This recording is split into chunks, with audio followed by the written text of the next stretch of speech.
UP में बढ़ते corona संक्रमण के बीच वर्चुअली प्रचार शुरू। आज से राजनीतिक दलों का वर्चुअली चुनाव प्रचार होगा। वाराणसी की जनसभा में वर्चुअली जुड़ेंगे संजय सिंह, तो दिल्ली से अभियान में वर्चुअली जुड़ेंगी प्रियंका गांधी वाड्रा।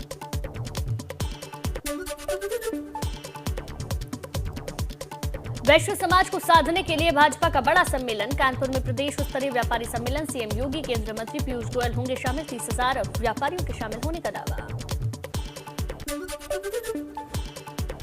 आज लखनऊ में खेल सामग्री का वितरण कार्यक्रम। सीएम आवास पर मुख्यमंत्री बांटेंगे खेल सामग्री। युवा और महिला मंगल दलों को बांटेंगे खेल सामग्री। आज सीएम पुष्कर धामी का पौड़ी दौरा। खेल मैदान का करेंगे लोकार्पण। एबीवीपी के कार्यक्रम में भी पहुंचेंगे मुख्यमंत्री। आज अल्मोड़ा में कांग्रेस की चुनावी जनसभा। सल्ट विधानसभा में जनसभा करेंगे हरीश रावत। कांग्रेस के कई नेता भी जनसभा में शरीक होंगे।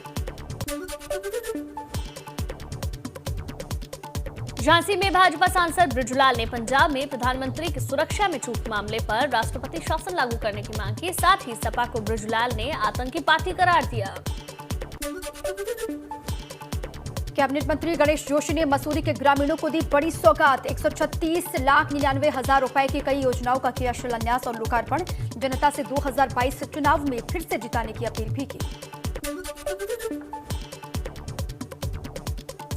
यूपी सरकार के बिजली के दामों में 50% कटौती के फैसले पर किसान नेता राकेश टिकैत ने खड़े किए सवाल। कहा, सरकार ने बिजली के दाम नहीं घटाए बल्कि छूट दी है। इस सरकार का बताया चुनावी स्टंट।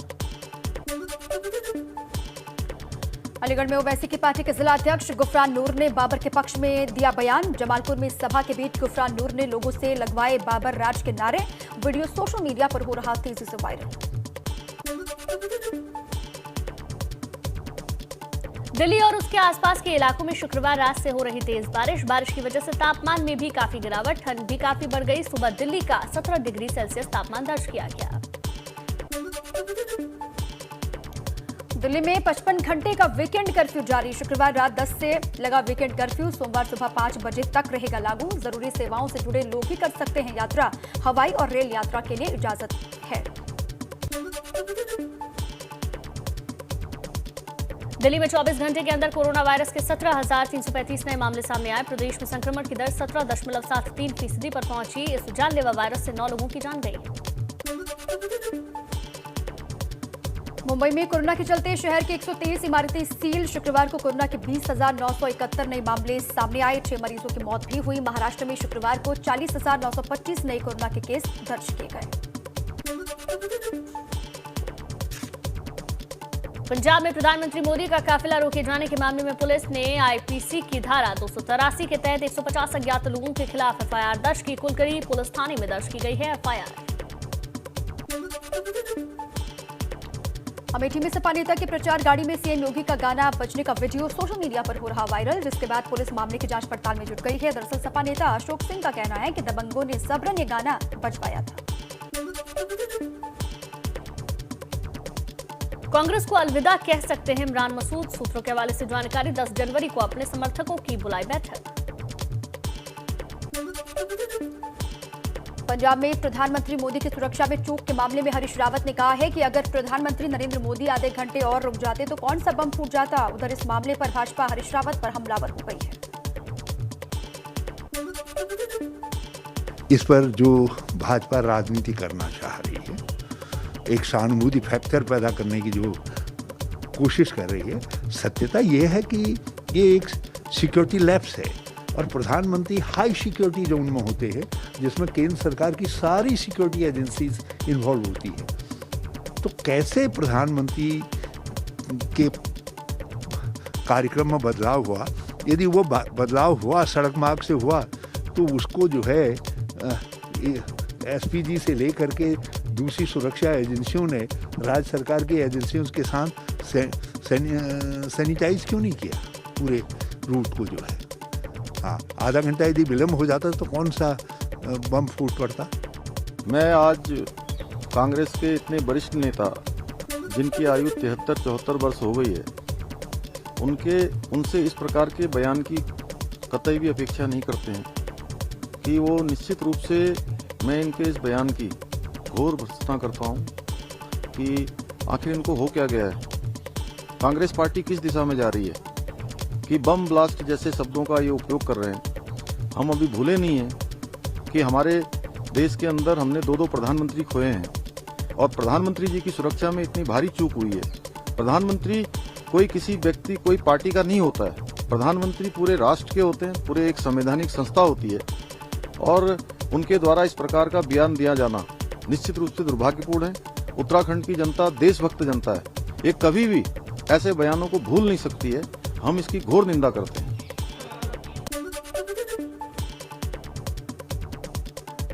उन्नाव सदर से भाजपा विधायक पंकज गुप्ता को एक जनसभा में कथित किसान नेता ने सार्वजनिक रूप से मंच पर आकर थप्पड़ जड़ दिया। हालांकि ये किसान नेता कौन है, अभी इसकी पहचान नहीं हो पाई है। गुना में अखिलेश यादव ने प्रेस कॉन्फ्रेंस करके भाजपा पर साधा निशाना। कहा इस सरकार का हर वादा झूठा निकला, जनता सपा के साथ खड़ी होगी, सरकार ने लोगों को नौकरी भी नहीं दी। गोंडा में सपा अध्यक्ष अखिलेश यादव ने पंजाब में प्रधानमंत्री की सुरक्षा चूक पर तंज कसा। उन्होंने कहा मेरी किसान भाइयों और पंजाब के लोगों से अपील है कि प्रधानमंत्री मोदी को रैली स्थल तक जाने देते। मेरे पंजाब के लोगों से और किसानों से अपील है कि कम से कम प्रधानमंत्री जी को मंच तक तो जाने देना चाहिए था। मंच पे जाते खाली कुर्सियां देखते तो अच्छा लगता उनको, और खाली कुर्सियों पे भी भाषण देना चाहिए था, क्योंकि यूपी में भी खाली कुर्सियां हैं उनके लिए। तो कम से कम किसान भाइयों से हमारी अपील है कि अकेले मंच पे बोलने तो देते उन्हें। अखिलेश ने भाजपा पर हमला बोलते हुए कहा कोरोना काल में कितने लोगों की जान गई, सरकार तो ये तक नहीं बता पा रही है। क्या भाजपा बता सकती है? कोरोना को देखते हुए भारतीय जनता पार्टी को जन माफी रैली निकालनी चाहिए। की वजह से कोविड के समय पर जनता को जब से सबसे ज्यादा सरकार की जरूरत थी, उस समय सरकार ने जनता को अनाज छोड़ दिया।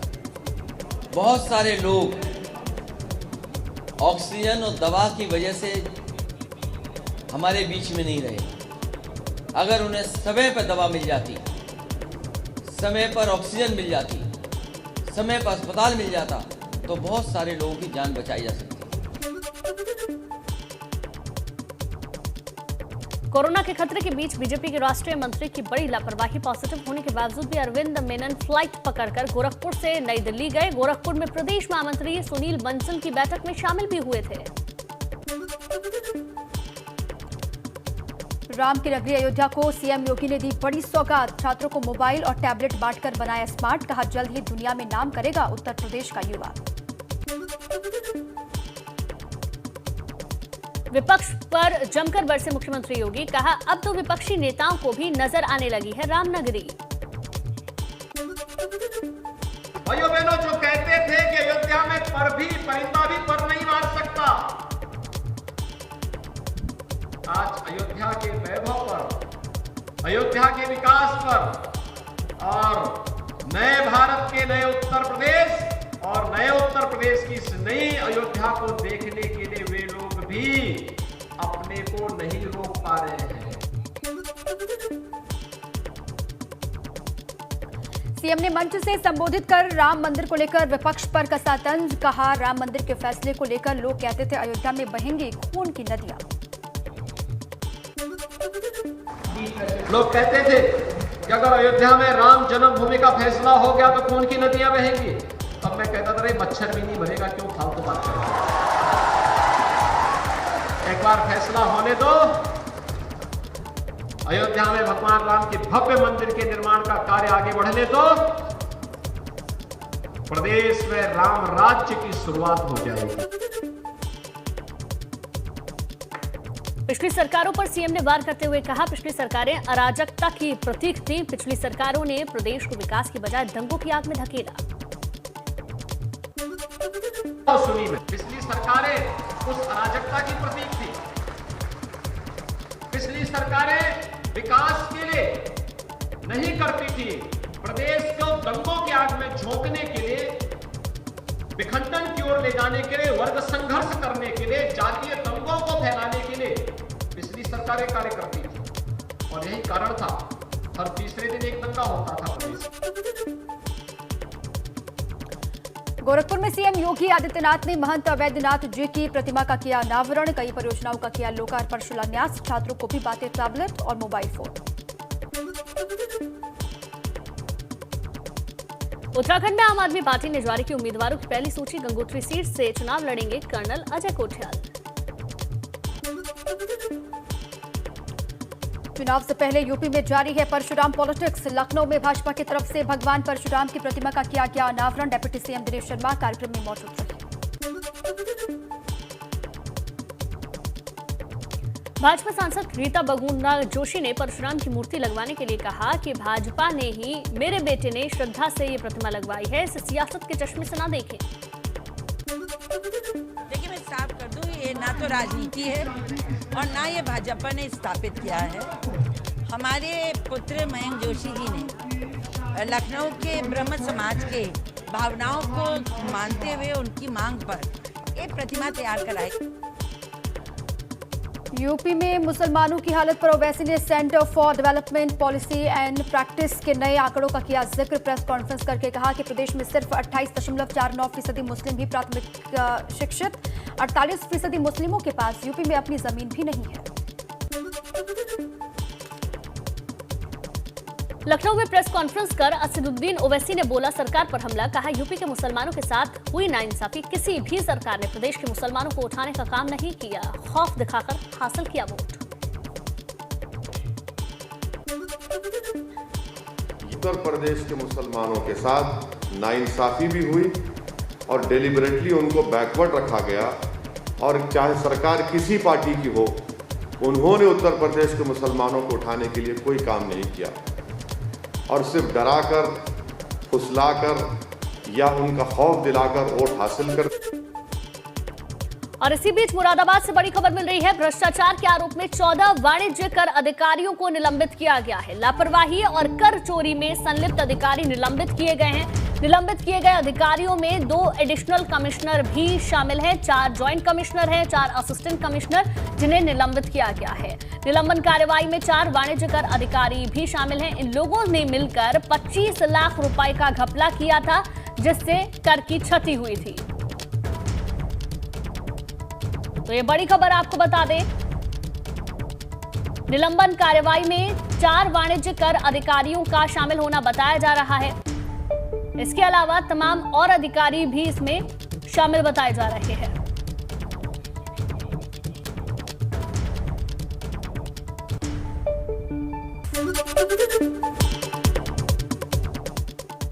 एटा कारोबारी संदीप गुप्ता हत्याकांड को समाजवादी पार्टी बना सकते। चुनावी मुद्दा अखिलेश यादव ने पार्टी के डेलीगेशन को एटा भेजकर संदीप गुप्ता हत्याकांड की मांगे पूरी जानकारी।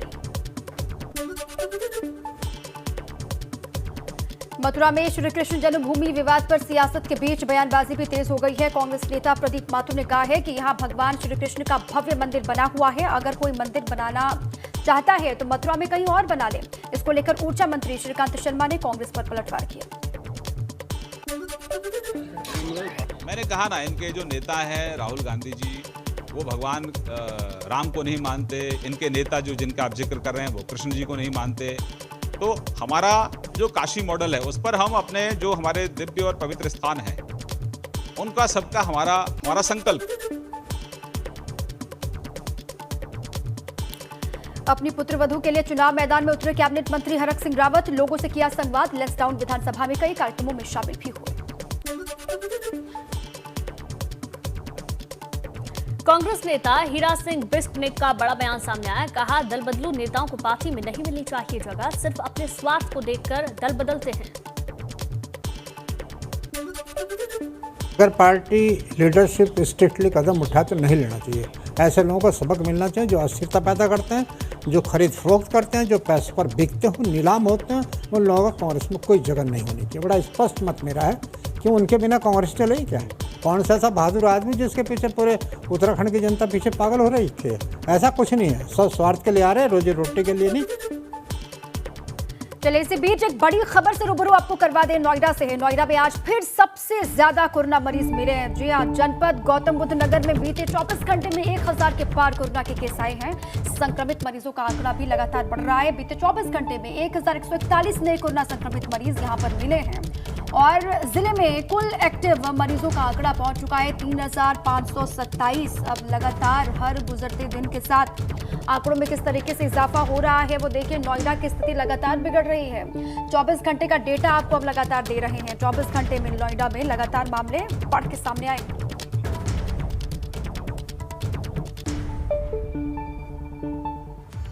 और चलिए एक बार फिर से रुक करेंगे खबरें ताबड़तोड़ कर।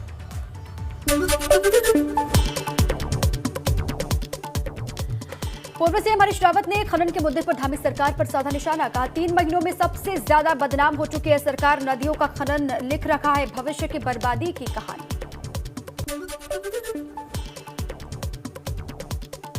प्रधानमंत्री की सुरक्षा चूक मामले में सुप्रीम कोर्ट में हुई सुनवाई। कोर्ट ने पंजाब हरियाणा हाई कोर्ट के रजिस्ट्रार जनरल से प्रधानमंत्री के रूट की सभी जानकारी सुरक्षित करने को कहा। अब सोमवार को होगी अगली सुप्रीम सुनवाई।